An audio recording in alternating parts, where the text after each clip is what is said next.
I think really what money is for people, at least in my opinion, is they want to have good memories, good feelings, good experiences, and money can help create that. Money in and of itself isn't good or bad necessarily. It's just a tool. Welcome, everybody, back to another exciting show, the About That Wallet podcast, where we help the sandwich generation build strong financial habits so that they can talk about money, spend money, and enjoy their money with confidence. Today, I have somebody who will actually help you take an understanding about your housing, but also those of you who are looking into getting into business, this is definitely an episode to definitely take a deep dive into because we have a lot to get into today, and I do not want to hold back this powerhouse. This person has been doing it for multiple years. I would say a decade, almost 2 decades at this point, and really has driven home the power of really taking ownership of your property and actually helping you get through those financial struggles that you've been dealing with from the day to day.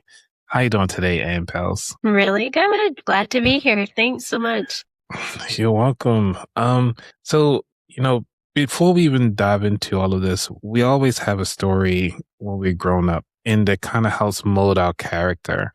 And one of the things to kind of help understand of where that come from, like what context or like your earlier years to kind of help us understand more about you. Why I had an interest in figuring out housing and businesses and things was because I was a young mama, had 3 kids under 3, and my husband all of a sudden got this pink slip of paper and it meant that his job was gone. And that was our only income for our family. And I didn't handle it well. It just, my go to school, get a good job plan went in one piece of paper.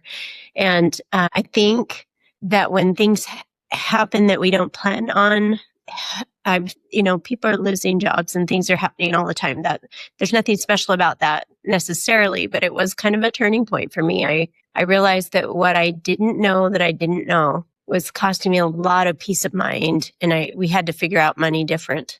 And I think time is actually even more important than money. And so often we feel sucked into having to do something to earn money to pay the bills. And we do need to do that. But there are ways to, use less time and earn more money at the same time. And I needed that. So at the time, it didn't feel like very much of a blessing at all. It was more like a bombshell, like, oh my word, there's no money now. And we still got bills and 3 kids and I can't just go live in a ditch or whatever, right? So it was, I knew I didn't know enough. And over the last 20 years since that happened, I've realized that the price we all end up paying the most for is the price of what we don't know that we don't know. So I'm really grateful now for that journey because we don't want people to have to take 20 years. I look at my kids now that are having their families, young children, and just like I was, I'm like, okay, we have tools and recipes and resources now that can help them because I didn't have it. And I felt so out of control. Just everything was wiped out with one pink slip of paper, and it happens. People get in accidents. They have a health emergency, lots of things. And, I think it's just easier if we can learn before so we don't have to be in the chaos of right in that moment, right? So that was one of the big starting points for us where we just needed to know more than we knew, right? Yeah, because the average person we try to hopefully like the average person would just kind of go to their job and come home and just everything will be peachy. But, did you build up some kind of muscle that the average person doesn't have right now just to kind of push them through? That's a really good way to put it. I love that thought. Financial muscle.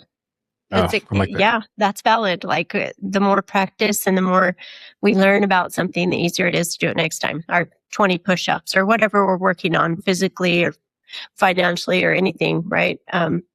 And it's always easier the second time you make a recipe than the first time. So like we go faster now than I did in the beginning of those 20 years. Like we can learn faster and I'm grateful. I read a couple of books. Can I share those that really helped? Please. And one was Who Not How, meaning that I just needed to find the right people who already were doing what I wanted, the results that I wanted, and be vulnerable enough to ask for help.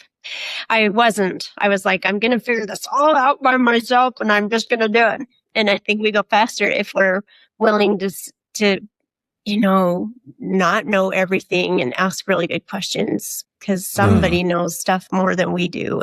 If we can just figure out and be around them or read their books or do whatever we can to, 10 minutes at a time. It's surprising how much it adds up. Just 10 minutes to learn something new in a podcast like this or a book or anything we have access to. There's so much good help now that we don't have to feel like we're alone. And I was very frightened, just kind of overwhelmed, and oh my word, Yeah. how do we even buy groceries right now, right? When all of that happened. So because I think a lot of people got close to that was during the recent federal shutdown.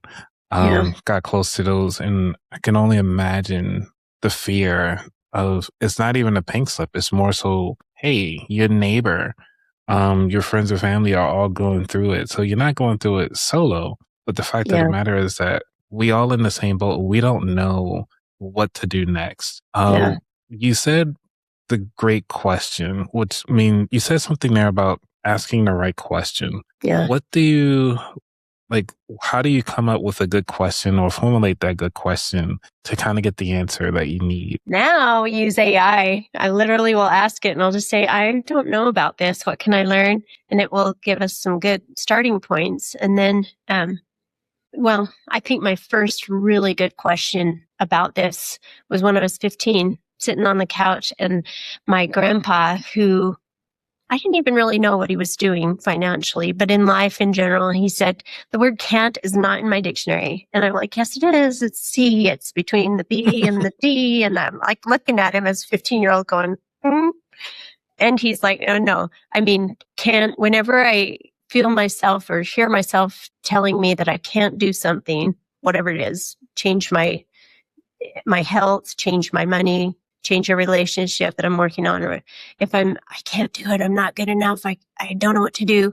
Instead of saying I can't, I say, how can I? And that, I think, didn't even sink in until 20 years later, bless his heart. Grandpa was trying to, that was my first really powerful question. It's really important to me now, after all the experiences I've had growing up where I didn't feel like I was good enough and I didn't have what I wanted. And, how do we get from here to here on our roadmap of life? And that, where are the ingredients? Where is the recipe that I want for more time and money and just making great memories and having great experiences with people around me? I think really what money is for people, at least in my opinion, is they want to have good memories, good feelings, good experiences, and money can help create that. Money in and of itself isn't good or bad necessarily. It's just a tool, like we would use a hammer to build a house, and I would not attempt that. I would have other people help me. It's just, and so I think being able to ask those questions instead of telling ourselves we can't do it or we're not good enough or it never works out for us, or we, find people around us and partner with them, be willing to, I'm going to work and do everything you tell me to do because I don't have money right now. I don't have time, or whatever we feel like our limits are. I had a friend say, Ann, why don't you just find partners? I know there was a time in our financial journey that our credit was shot. There was nothing. It was really, really hard in the 2008 real estate craziness of our family.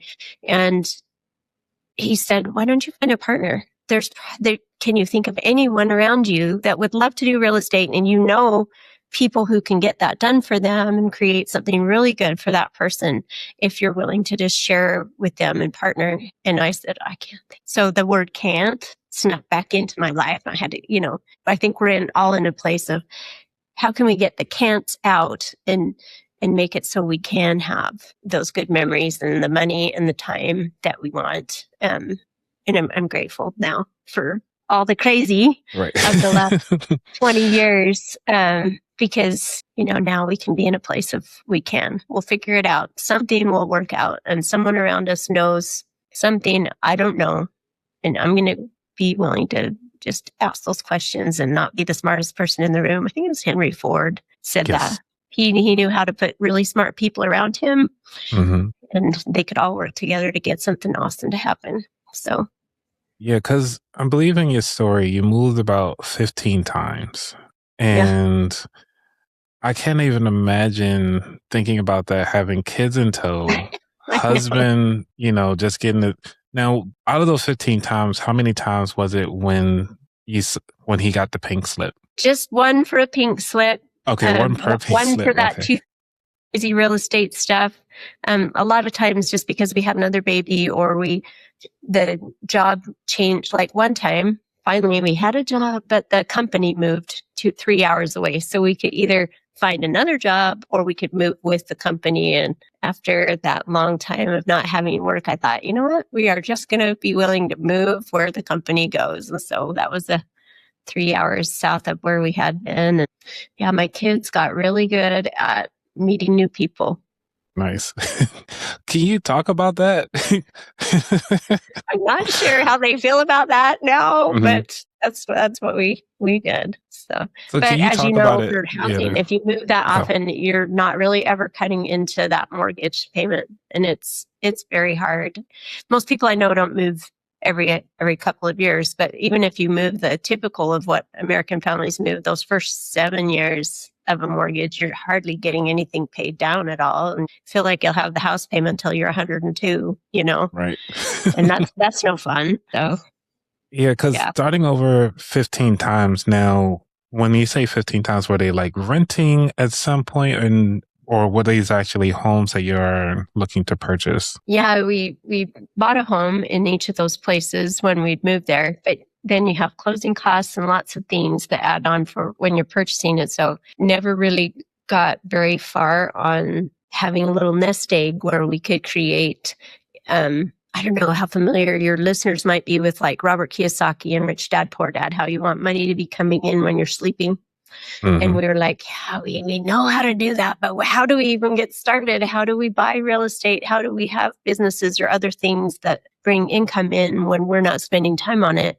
And we thought, instead of saying, I could find someone who has a chunk of cash in their 401k or something to partner with them, I'm like, okay, I'm going to do it by myself. I'm going to save up all my pennies. And it takes a long time to do that with a typical mortgage. So, a few years ago, we had a friend tell us something we didn't know that we didn't know. And he was like, there's a way to get your house done in 5 or 6 years. And in the meantime, be using all of that money over and over, recycling it to create like faster, safer way to pay the house off and at the same time get the income coming in.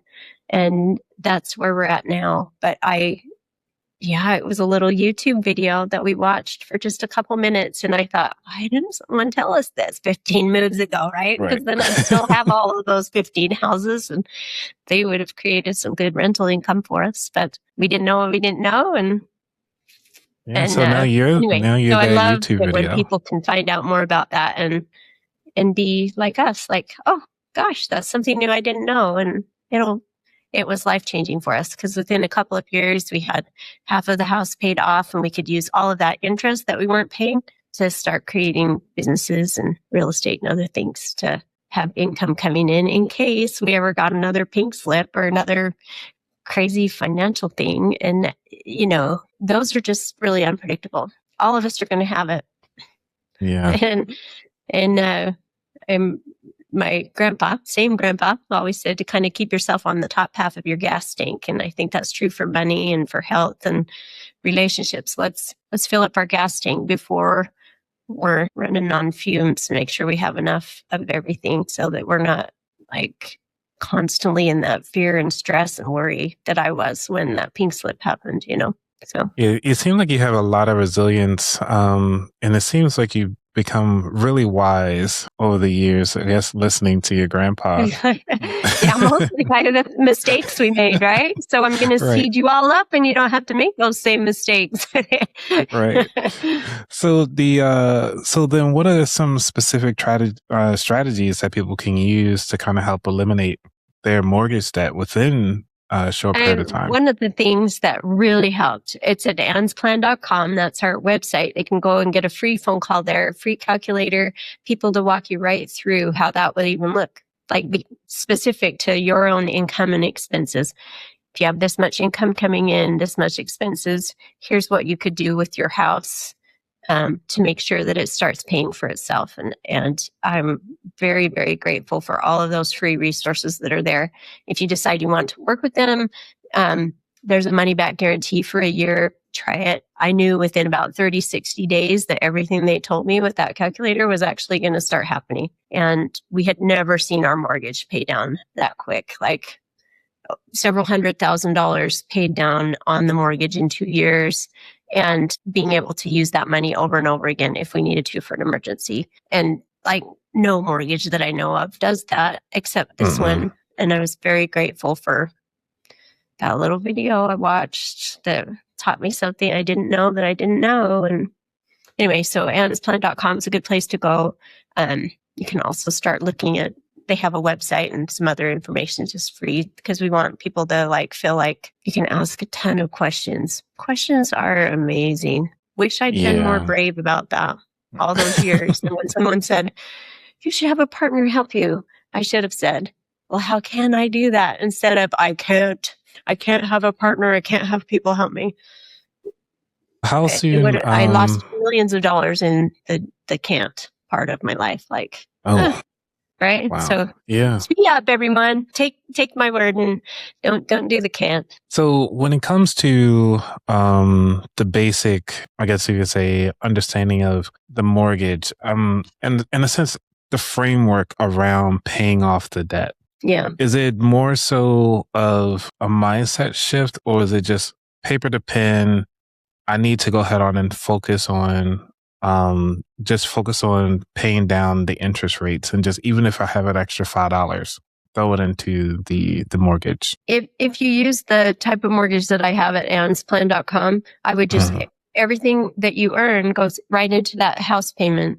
And so it takes the principal down. It's a line of credit, and it acts very, very differently than a typical mortgage. And that's why it can pay down so quick. What type of if mortgage is it? Is it outside of the traditional, the FHA? Yep. It's the only mortgage we have. And it's a line of credit that we pay, everything we earn goes into it every month. And then whenever we don't need for the interest payment, can help pay groceries, gas, utilities, all the things. And so then by the end of, if you try it with that team, and within a few months, you'll see that all the extra money goes right into paying down the principal, which makes your pay.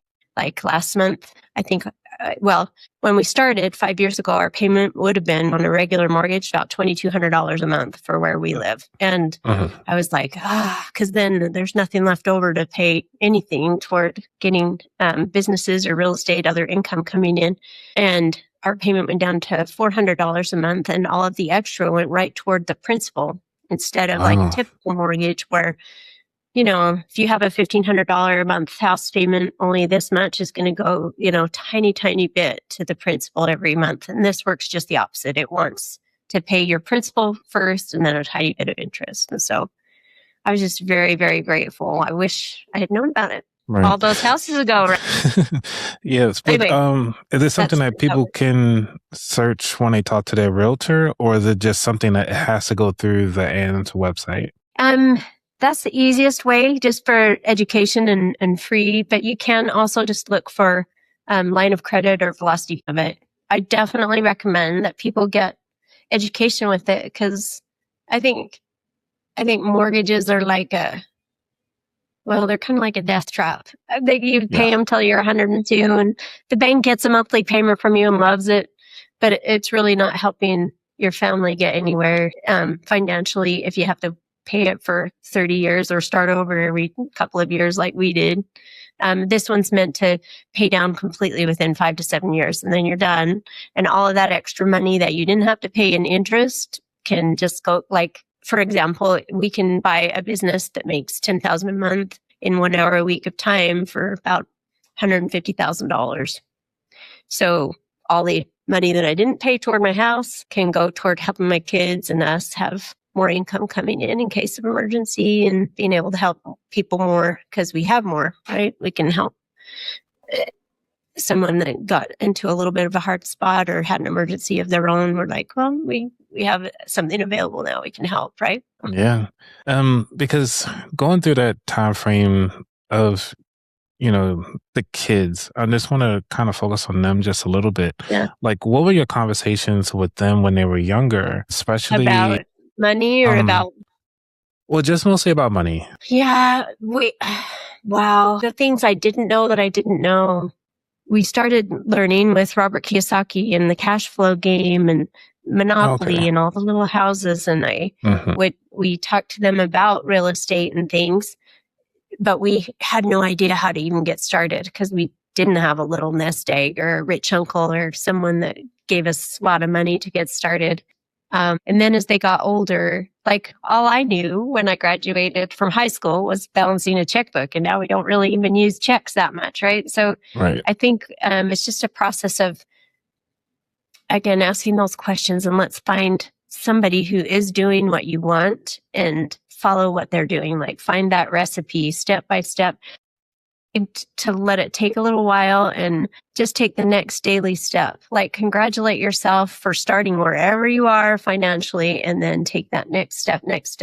So that's where our kids are now. They're starting their families and in their 20s, and here's the next step. And why don't you look into this and try this? And you need to have a good accountant and lawyer and different people on your team to ask questions with. And, so one of our accountants one year saved us hundreds of thousands of dollars, and it was not he found it on the last day of the year. And I'm grateful. Like there's a lot of people around us that know more than we do that can definitely help us out way more than we could if we insist we have to figure it all out and do it ourselves. Yeah, because it seems like you need to have a team of people to kind of get you to where you want to be.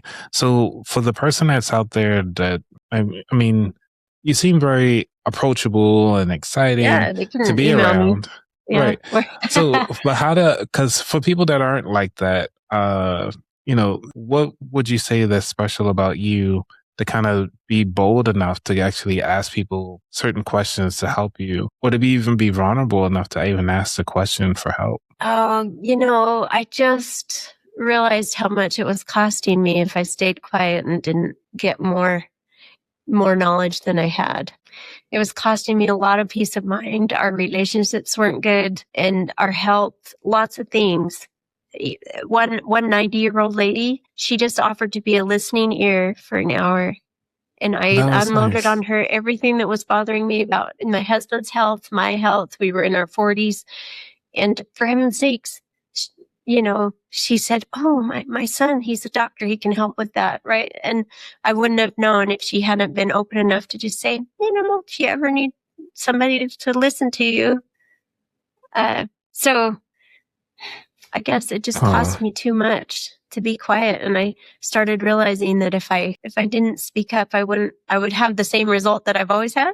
And that wasn't enough. I wanted better and more, better health, better relationships, better money, just better and more happiness. And I'm thankful for each of those people. Like I count that as a miracle. All the little pieces of my puzzle. I want the whole plan and the whole thing all at once. Just give it to me so I can do it. But it all kind of came in little pieces. So I think that's the gem of life. Like it comes in 1,000 different pieces, and you learn something from each of the different things that happen. And also I had a friend that said, I get excited when I fail. And I'm like, oh my gosh, you do? But and then I realized what he meant. He said, failure is just if you learn the right thing from whatever just happened, then you could do it different the next time and get back up on the bicycle and keep trying, right? Like Edison, when he did the light bulb. And for heaven's sakes, I'm so grateful for electricity. But it took, 1,000 tries to get that done. And what if he'd stopped at 552 tries or something, right? Yeah. So, and that gets me to think of one of the things of probably around people saying hey, I mastered this thing. It's more so they mastered it. It's because they tried. I mean, they failed more times than most people even try, and by not giving up on themselves. And that's the reason why I really like hearing about your story, is that you've been through and seen quite a lot of this to the point where, like, hey, it's a no brainer at this point for you. Like, this is the way it works. You should follow these rules and these steps, and you will be successful. And it'll work out. Yeah. Yeah. So something when it good came, is just right around the corner. And if we give up just a little bit too soon, it'll cost too much. yeah. And when it came to your husband not giving up, what type of jobs were y'all doing to kind of, make ends meet when he got the pink slip? Yeah. That was a really interesting time because at that same time, all the jobs in his industry, stock market had crashed about technology jobs that he knew how to do. We actually ended up going back to college again just to buy time. Like I know people are like, okay, I'll be an Uber driver, all those little things that can be done now. And 20 years ago, the only thing we could think of to do at the time was to go back to school and take out some student financing, try to have a couple more years to look for work, and then be ready to start again. And obviously, I was so grumpy. It cost us a lot mentally and emotionally to be in that place of, but I'm grateful for it because it made me really, really, really motivated to ask and start learning. All right, how can we not have that happen again? Or if it is going to happen again, that will at least be more prepared for it the next time. And, like that test question you get wrong on a test, and then you're like, okay, I never want to get that one wrong again. So that's how I felt at the time. We're like, okay, we got to start reading books and figuring out and we got to do it different than we did it. And yeah, I'm grateful for having to do it different. I wasn't for a long time. Like, oh man, right. We got to do it again. But now I am really grateful for having to, like, we got to do the wallet different. We got to do the money different and we didn't have a lot of people. I think we don't have people around us that naturally know that. They haven't been taught either. So they're not going to know what they don't know. And so it's just a process of like being a really good detective and asking, looking around. I mean, now we have the internet. We can look. There's a lot to learn.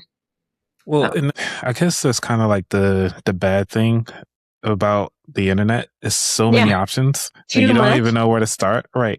So it's like you don't look up a recipe for an apple pie until you're ready to make an apple pie. Like you don't look up the recipe for an apple pie because you're about to make a blueberry pie. Now it's like, what do I need? Because when it came to like you buying a business, started getting into buying businesses and purchasing them. For sure. Is there like a particular like recipe or like what are the essentials for like purchasing a business? I think I have five generally. And that is that you want it to be in an industry that no matter what's happening in the economy, that income will still be good. Doesn't matter. People are always going to want a plumber, an electrician, or someone like that. If the toilet's running over, they're not going to say, well, we'll have to wait till next week to fix that or whatever, right? So think about things that people are going to have to use all the time. Even if the economy's terrible, they're still going to need groceries. They're still going to need, some basic things like that. That's one. And the other is always look for locations and teams inside the business itself that already are running well. Like to me, it's way, way easier if you're doing the recipe that grandma's done on her chicken for 50 years or the apple pie recipe that they already have tried, So find a business that's already working well instead of trying to have to start fresh and figure out all of those puzzle pieces to get that to work. And then, look for teams of people that have already done that and be willing to pay them to help you get that done faster and better than you could do by yourself. Because I spent 15 years of my last 20 trying to do it myself, and it's very slow because I only knew what I knew instead of being more like the Henry Ford that we talked about. You're always going to be able to go quicker if you find automation. That's my last three: automation, systems, and teams that are already working to do what you need done. And I have a team at lifegiverlegacy.com, for example, that you can talk to and just learn from. Or if people want to email me, Ann Pells at gmail.com. That's the one I look at the most. And it was really helpful to me to realize that, like, there's a ton of people that are 70, 75 years old, and they've built these amazing businesses, but they don't have anyone to sell it to or give it to in their family. And when we can take that business that's already doing really well and find someone who wants to have that income and have a team help them run it, then it's a really good recipe for success. It's already been working well, and easy to be able to step in and help that previous owner feel great that everything they worked so hard on is going to still do some good in the world, still be out there making it happen. But for a new owner and for their family and for their employees. And, it's just win. Everybody wins in a good recipe like that. Nice. Yeah. And you don't have to do it by yourself. Gosh, don't do anything by yourself. Because that took too long. And it's sad that a lot of us like to do it ourselves, because they always say, well, you don't want somebody to know where you're going and don't want to know your plans. What if I can't trust people to do it right? And, right. But then if I have to trust just me and only what I know, it's going to take forever. Yeah. Yeah. So I like that acronym that you use. It's FAST, which is the funding, automation, the systems, and teams. It really is helpful for people who are taking notes while we go through this. As much as I am, I'm down here as well. So this is great. Because managing a newly acquired business does take time. So what was your first business that you acquired? Yeah, we've tried lots of things. Our first one was affiliate marketing, meaning that someone else had something that we liked, we used it, and we're just going to be paid to share that with people. And that was fun just because I'd already used those things. I knew that they worked and it could help people. It definitely wasn't bringing in a lot of money toward let's replace the job income and never have to work again. But it did teach me a lot of things. Like, I think everything that we do always teaches us for the next thing. And all of a sudden we realize that all of that time that we spent figuring out how to do this part right here helped us for the next thing that we're working on. And so our first, and then we would talk to people about, after the mortgage started working for us, we started talking to people about Ann's plan. And that's been life-changing because literally in the last 2 months, 3 of those people that I talked to about that did lose their job. And it was okay because of that kind of a mortgage. That kind of a mortgage, you can lose your job and still keep making the house payment just fine. And we didn't have that 20 years ago when we got that darn pink slip. And so it's just really fun for me to watch. Not fun that they lost their job, but fun that they were able to be like, okay, I'm okay. We can handle this now for a while. That we wouldn't have been able to do if we didn't have that kind of a mortgage. And so that's one thing that we had done. And then right now we're in the process of just finishing up buying 3 more that are already running really well, been in business for 15 or 20 years each, and more in those, the same, like plumber, electrician, and things that people just need. So even when the economy is really wild, like in 2008 or 2020 when COVID happened and we all went, whoa, right? Yeah. Anyway, so I'm grateful. And even this week, I found a company that we liked, but it's not something that I would feel really skilled in doing, but I put it out on a little message to some people and said, hey, are you guys interested? And they are. So I'm always glad to give ideas and help other people because they're trying to do the same thing. Everybody's trying to make something good happen for the people around them that they love. And, if I can help them win, or, I feel like if all of us help each other, we'll all get there better and faster than we would if we were like, no, I'm just going to keep it all for myself. I don't, I'm only going to worry about me instead of just, how many people can we help? And, yeah, I think that's a African proverb that says you can go fast by yourself, but you can go further with somebody else. Together. Yeah. Together. Love that. Yep. Yeah, because, taking over a business is one thing. Like, where do you find these businesses? Like, do you just kind of talk to people, or is it just like an online thing? Because we hear There's about like actually leap.com or tons. whatever. I think if you Oh, just really? search online and you say businesses for sale, you'll find Hmm. hundreds and hundreds of websites. I have a few favorite ones. One's called quietlight.com, buysell.com, websiteclosers.com. Hmm. And then, of course, you just want to find people who can help you. If you don't have a lot of money for down payment, find partners. I didn't, and I wasted 10 years of time And that I could have been buying real estate or businesses or things because I wasn't willing to say, I don't have any money. Do you want to help with this? And be willing to, because, think of all those people I could have been helping yeah. instead of waiting to do it all by myself. So that's all I would say. If you don't have the right credit score, you don't have money, you don't have, I don't have, don't worry about what you don't have. Just figure out a way that you can help people with what you do have and what you do know. And So then, because I'm sure the person is listening, it's like, well, then what do I do now? Because what is the value add? Yes, you found the company, but yeah, what are the things that you had to come to the table with? Was like, okay, well, you have the money. I'm willing yeah, to do what for this business? yeah. Well, and you might even know people who can help them run it. And that's valuable to some people because like a busy doctor that's on emergency room calls all the time, he's Uh, probably got money, but he may not have time to even think about how to do all of that. So literally when that person told me, why don't you find a partner? They meant that if I just brought them in,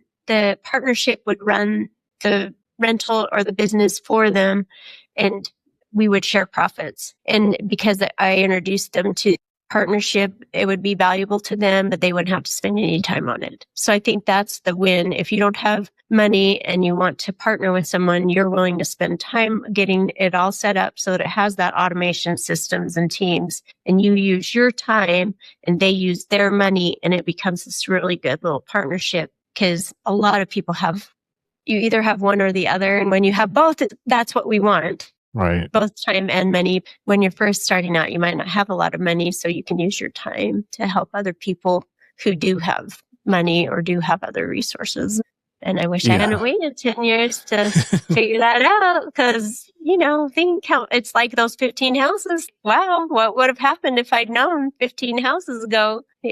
What Yeah. we don't So, know that we don't know is very expensive. So that will get to now for the person that's listening, which my audience is the sandwich generation. They don't have enough time on top of their 9 to 5 to also deal with the kids and also caretakers of their parents or even Right? planning to take care of their parents.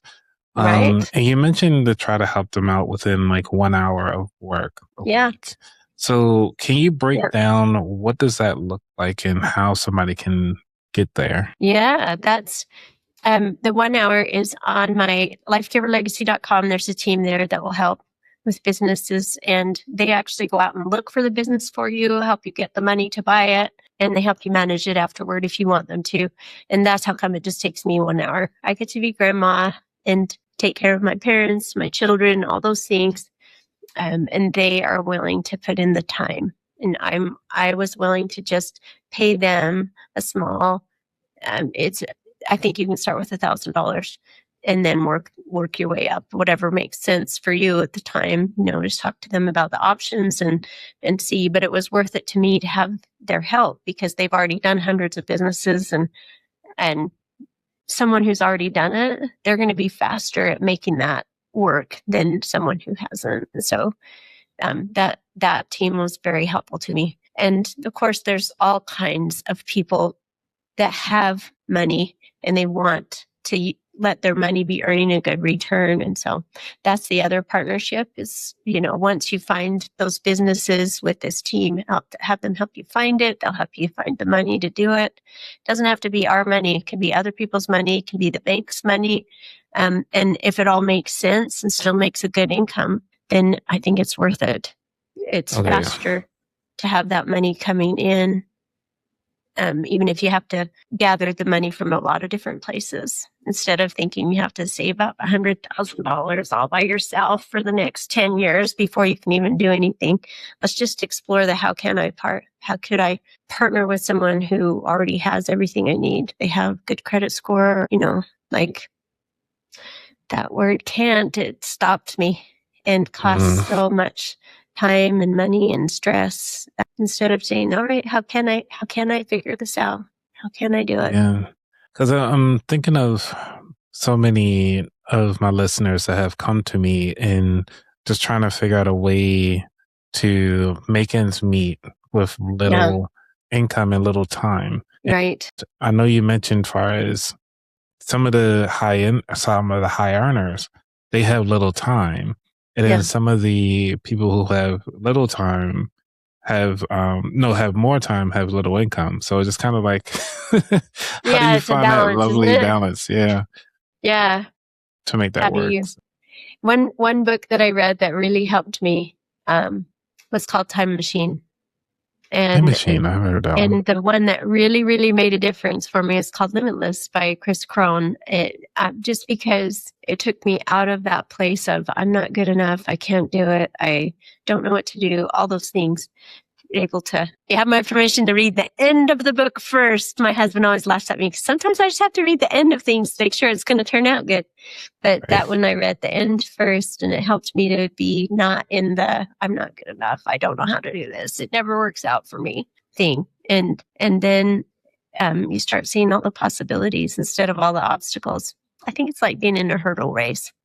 Okay. If you're trying to get over all those hurdles that are in your way. If you have someone hold your hand and help you jump them and look past where you are right now to where you want to be and focus on that where you want to be, then pretty soon, before you know it, you're there. You took a few more steps today, a few more steps tomorrow, and it might seem like it's going to take forever, not making very much progress, but I think those 2 phone calls, the business team that we have at Life Giver Legacy and the other team at antsplan.com, they just opened up a whole bunch of possibilities that I didn't even know, what I didn't know that I didn't know. And I'm grateful for that because it taught me a lot. Yeah. So are your kids now? It doesn't need to be a really long thing. Anyway, sorry, go ahead. No, you're good. So are your kids now following the same models that you put out there, or are they trying to do their own? Some of them are a little more skeptical. They're just watching to make sure it's all working right. But some of them are following right along, and I'm grateful. I mean, mostly I'm just grateful that if they ever got a pink slip or some crazy thing happened in their own lives, that they would know they could come and ask questions and get help right here close in our family, but also just to know that somebody's out there cheering for them and there's hope, right? I think hope is the biggest thing. When we don't have money and we don't have time and we're frustrated and we don't have hope, then it gets harder and harder. But if someone can just open up that little window and be like, you know what if it was this way? And what if mortgages didn't have to be till you're 102? And what if it really did work the way that you're learning? And because I don't think we get a lot of money help in our typical schooling, high school and college and the regular places like that where people are at school. I've learned a lot just from other people around me, not at school. So yeah, I know several people in my network are working with politicians and actually pushing through a lot of the laws for their local states. So I've seen their action, and it's actually been working out really well to kind of make it a mandatory course to take finances for high school before they even get to college. And then I think some of them even got down to middle school. So, which is good, right? Yeah. I mean, when I think about back in the day, I was like, yeah, I mean, they had economics in middle school, and then there was economics in high school. I didn't pay attention. It was just there to get your grade, have fun. But now I just kind of wish I actually did open up a brokerage account when we were talking about it. Yes, right. And you'd be surprised how much, just a little bit at a time, it just starts adding up. And they talked about it too. They was like, hey, if you just put $20 in, but first off, you didn't say what website or what company to go to. Because that's the thing. A lot of people, like, we talk about all this stuff, but the biggest hurdle is always starting. Where do Yes. you go? What are the steps? Even if it's like, when you got your first bike, it might have been like with the banana seats and the Right. big U handlebars, but That's that's your right. starter bike, but Yeah. now the bike's a little different, but at least you started somewhere to now Right. that you are a little bit more educated to kind of shift and do things Yeah. as needed. We just need to Yeah. start. Right. Yeah. The book Have It All was really cool for me too, that way. As in, like, life insurance can be like a bank, and it can help you earn income too and still be life insurance at the same time, right? There's a lot of things that we just didn't know that we didn't know. So Yeah. I And definitely love learning. And I think people want to leave something behind, that their life and the life of people around them was better because of what happened for them.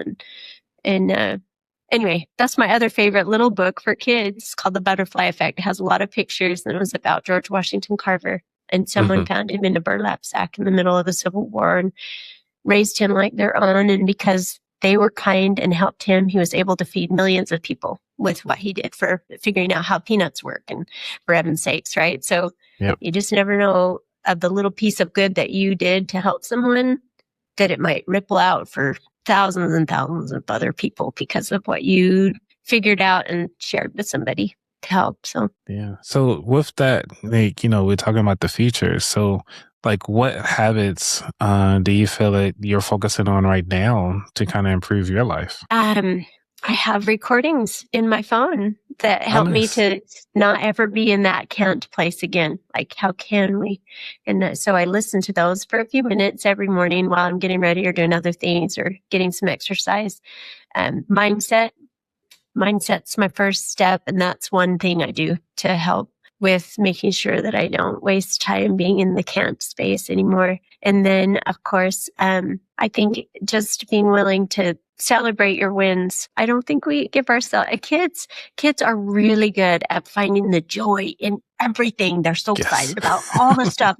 And as adults, we think we have to be so serious and put our nose to the grindstone and just do it. And I think we get a lot more done when we're willing to, like, write down in your phone or wherever you can remember, write down all the good things that happened that day. I found out about this book. I talked to so and so and they taught me this thing. Or like, let's write them down and celebrate that today we were better off than we were yesterday. And tomorrow we're going to be better than we were today.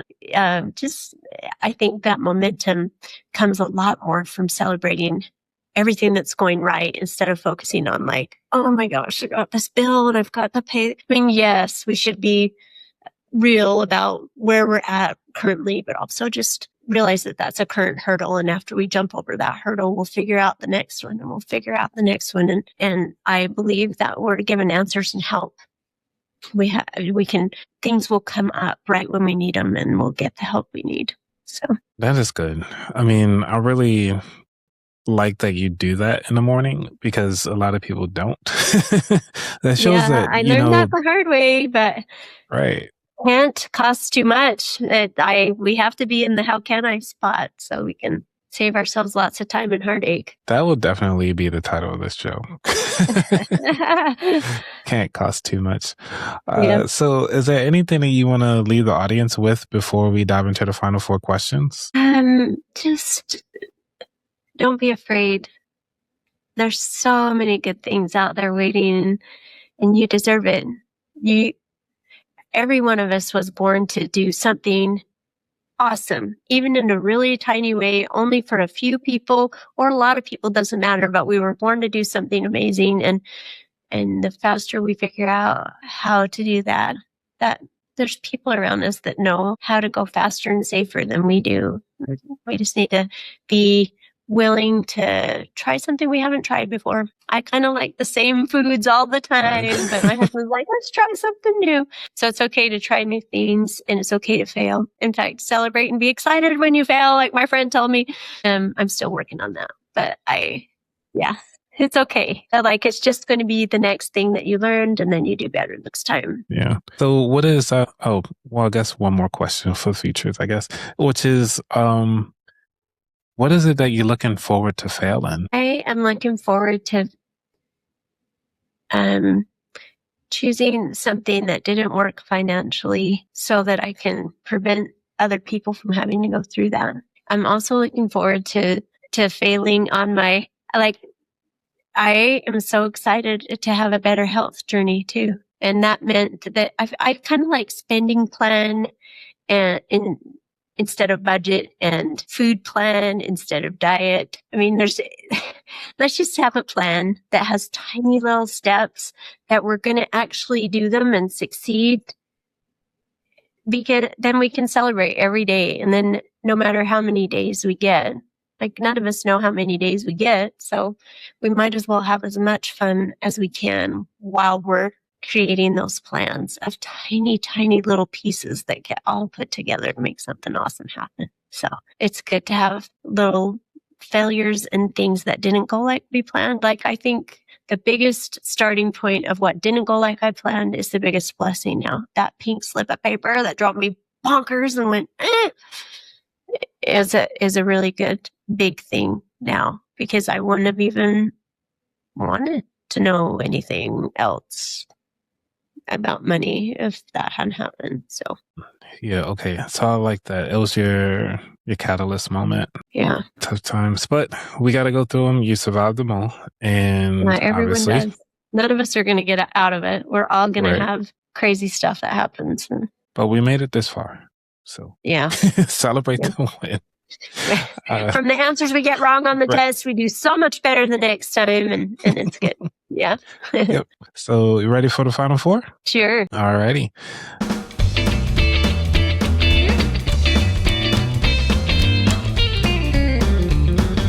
Number one, what does wealth mean to you? I love that.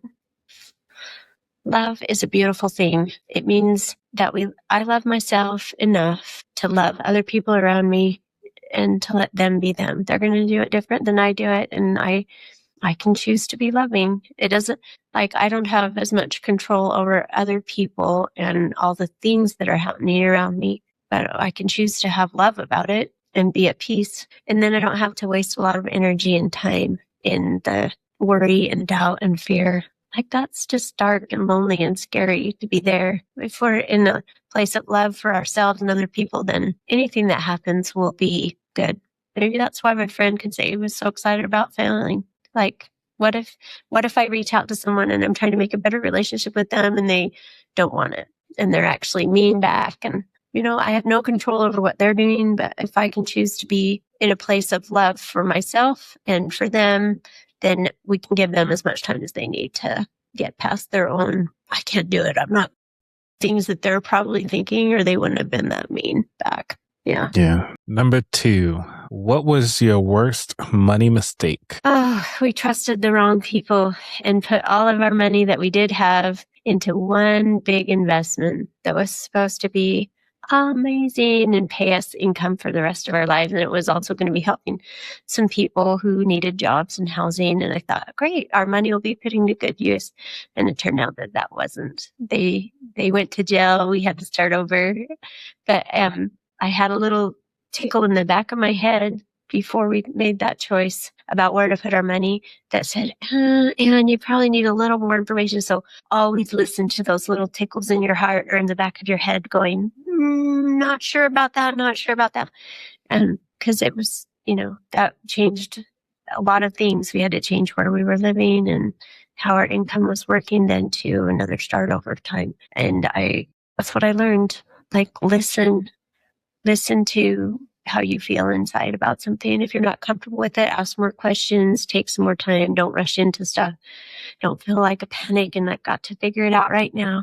Just wait until you do feel good about something and then do it. Right. But again, don't be afraid to try new things, but be careful. And always, of course, never put all of your money into one place. Oh my goodness. That's the biggest. We put it all in that one thing, and then the one thing didn't work. And yeah, so that was a good bunch of learning there the hard way. I wasn't excited about that failure, but I'm grateful for it now. It wasn't really cool at the time, but yeah. I'm sure there were some plates thrown around that day. It's like, I know, right? Gosh, so many tears and just overwhelm again in that place of, oh my word. But it was because I didn't listen to the little tickle in the back of your head that goes, I don't think you know enough about this. And if you wait a couple of months, anyway. That's okay. Number 3. Is there a book that inspired your journey or changed your perspective? So many, but The Butterfly Effect and Who Not How and 10x is easier than 2x. It's true that for many, many years, I thought money is so hard. Oh my gosh. But what if it's not? What if we just need to find the right who to show us how to make that great apple pie recipe that God knows how to make, the money recipe that we want? What if we just need to find the right who to create that money is actually easy and time is actually more important, and that we want to have more money and more time, and that both of them are possible. So I loved that book, and I always love books in general that help me to feel like everything's possible, and we're going to figure it out. We're going to figure it out. So those are 3 that I loved. Got it. Number 4, what is your favorite dish to make? Oh, you know what? My favorite thing to make is anything that other people make because it'll taste so much better. No, I love crock pots because I feel like you can put the ingredients in there and just know that dinner's done. We don't have to worry about it, and it's happening. And typically 5 ingredients or less. But honestly, if someone else will make it, chocolate. Anything with chocolate in it. Yes. Okay. I love it. I might have to change it to what is your favorite food to eat? I know, right? Yeah, no, right. I love all things Italian and pizza and all kinds of things, but definitely chocolate's up there. That should be another food group. I mean, they just came with the new pyramid, so you might be able to slide that in there. I'm good. Yeah, right. Which doesn't mean I don't have a food plan, but it means that chocolate gets in there a little bit. We have a money plan and a food plan and a exercise plan, and just trying to have a lot of celebration and happiness every day. All those plans are awesome, but also have fun, right? Yep. So this is the last question of the show, which is, where could people find out more about you? Oh, I'm on LinkedIn. But also at annsplan.com for the houses. And we have people that help us save a lot of money on taxes too.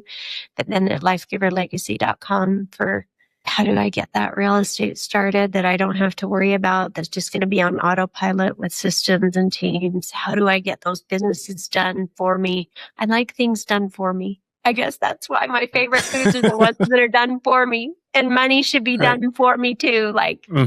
How can I have that happen by other people that can do it faster and better than I can? And so lifegiverlegacy.com and annsplan.com are good places to get more information, see what can be helpful.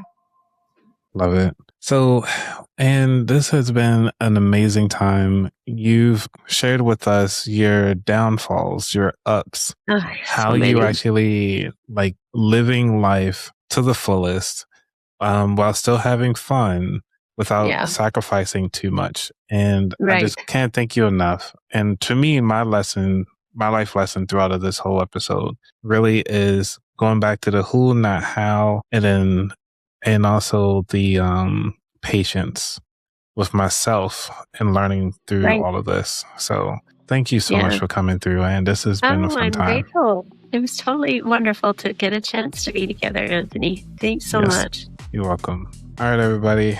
Thank you for listening. Y'all have a good day. We out. Bye.